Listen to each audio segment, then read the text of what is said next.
And this clearly shows the truth of our Prophet ﷺ, because no one could ever have predicted this, is the rise of a race that was considered to be a backward race. And this is the race of the Atraq, the Turks, the Atraq. Our Prophet ﷺ prophesied that this race would become dominant and that they would conquer the Arabs.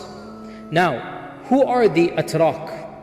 The Atraq are a group of races. It's not just one race. Within the Turk, there are many races. It's like saying Arab. There are many Arab sub-races. It's one of the categories of human races.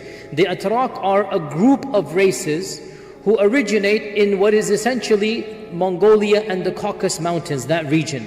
You can say they are the cousins of the Mongolians. So the Mongolians are a race and the Atraq are a cousin race. They have a common ancestor between them. And that is why the Turkish language and the Mongolian language, they share many similarities. Now, contrary to popular misunderstanding, the modern Atraq, the people of Turkey, are not from that land of Turkey. They are from far more east than that. They are from a land that is what is now, we call it Turkmenistan. Turkmenistan were the Xinjiang provinces. Okay? That is the land of the Atraq. And the Atraq came from there and they eventually conquered what is now modern Turkey.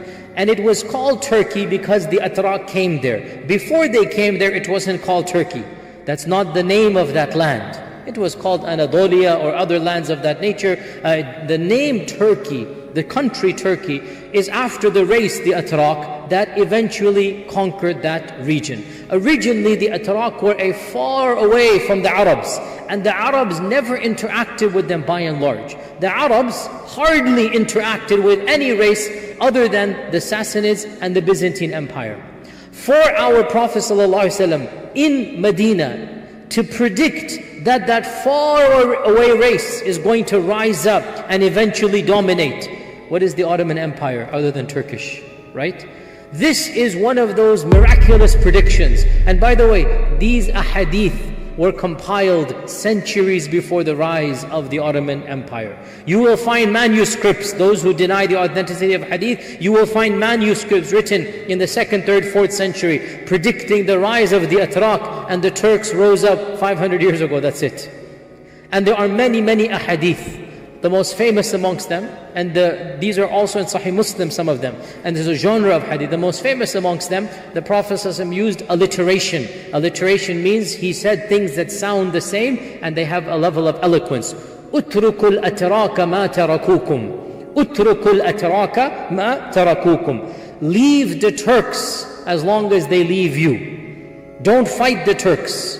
Leave the Turk as long as they tarakukum, they leave you alone. Because when you will fight them, you will lose. And they will win over you. And that is exactly what happened. Now, some have said this could also be a prediction of the Mongol Empire, because the Mongolian race and the Turk are really kind of one race, as we said. They go back to the same heritage and even their language. And so 1,000 years ago, it would not be incorrect to call the Mongols, the Genghis Khan, it would not be incorrect to call him a Turk. Even though in modern times they're two separate ethnicities, the Mongolian and the Turkic races. However, others have said the prediction of Turk here is the Muslim Turks eventually, right? So eventually this group of people, they came, amongst them were the Seljuqs. So within the Turkish race there were many famous dynasties. The most famous of the earliest dynasties was the Seljuq dynasty,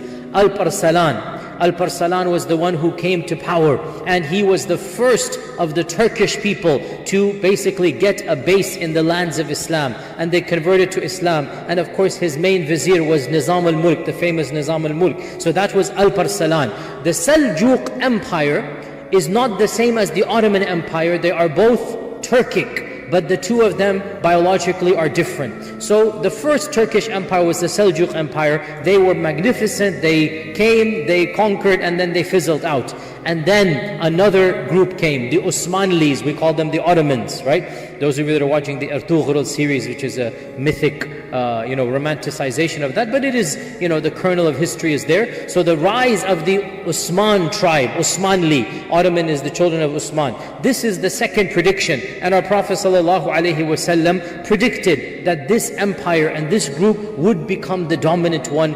And that is exactly what happened, that when the Turks came, they eventually took over the Muslim land, and in the early part of the 16th century, 1515 or so, they requested from the final remnants of the Abbasid Empire to hand over the Khilafah to them, and so they then acquired the Khilafah. And from around 1500 CE up until 1927, as you know, the Ottoman Empire was the Caliphate of Muslim lands. And it was the only empire that claimed to be the Khalifa that were non-Arab. Before this point, the Seljuqs never claimed to be Khalifa. The Seljuqs were a rural dynasty. They never said they were the Khalifa. The Seljuqs were in power when the Abbasids were the Khalifa. And they were a powerful dynasty, but they never said they were the Khalifa.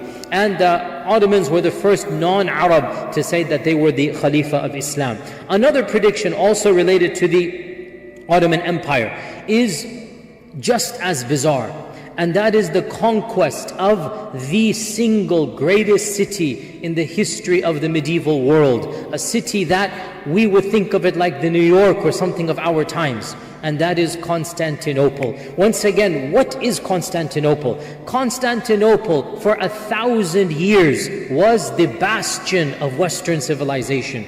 And what will make us understand what Constantinople was? We hardly study history, we have no idea what Constantinople was. Constantinople, for over 1,000 years, it was the capital of the Roman Empire.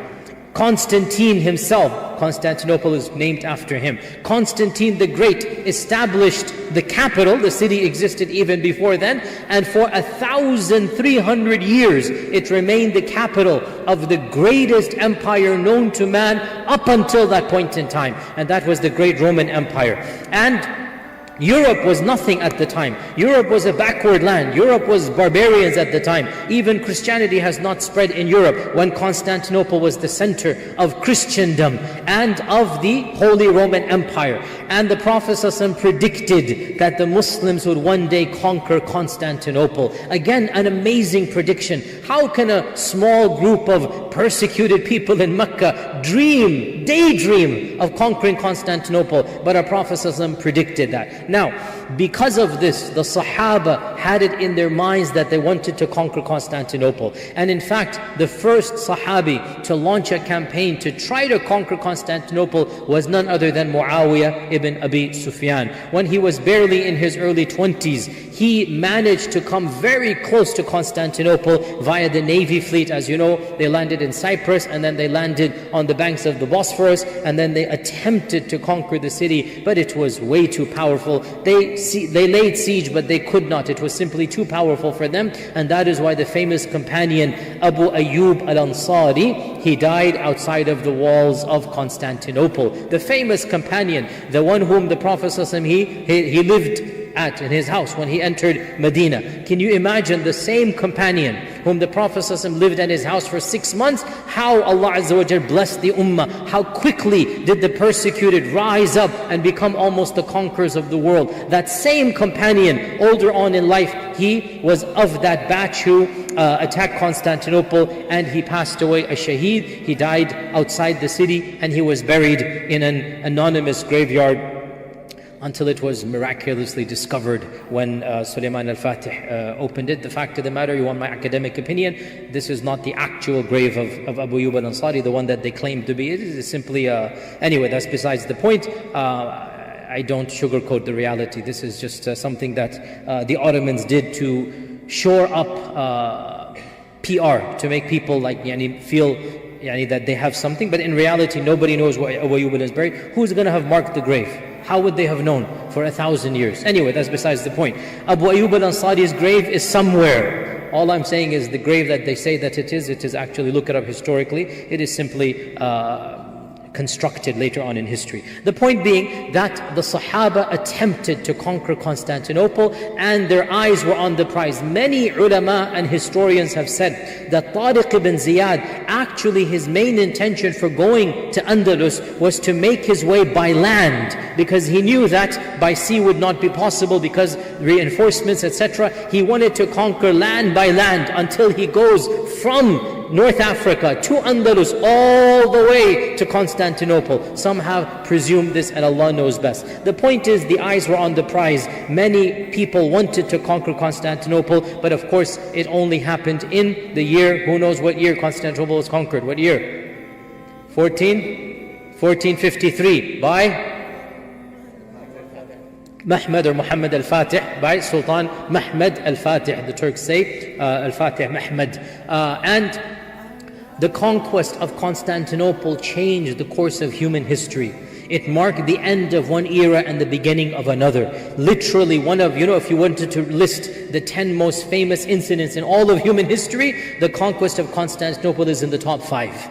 It's that big of a deal that the Muslims finally conquered Constantinople, and this was predicted by our Prophet ﷺ. Hadith is in Sahih Muslim that a Sahabi asked Abdullah ibn Amr ibn al-As, one of the Tabi'un, asked him that which one will we conquer first, Constantinople or Rome? They had heard of Rome. Rome was there, but Rome was not to the power and the level of Constantinople. It was far number 2. And so he said, bring me my book. So they opened up his book, because Abdullah ibn Amr ibn al-As, he would write a hadith of the Prophet ﷺ, and his eyes were failing. He looked it up and he wanted to refresh his memory, and he said, no, the Prophet ﷺ predicted that we would conquer Constantinople before Rome. And subhanAllah, Constantinople 1453. And in all likelihood, the other lands that are mentioned will be done during the time of the Mahdi, and Allah Azza wa Jal knows best.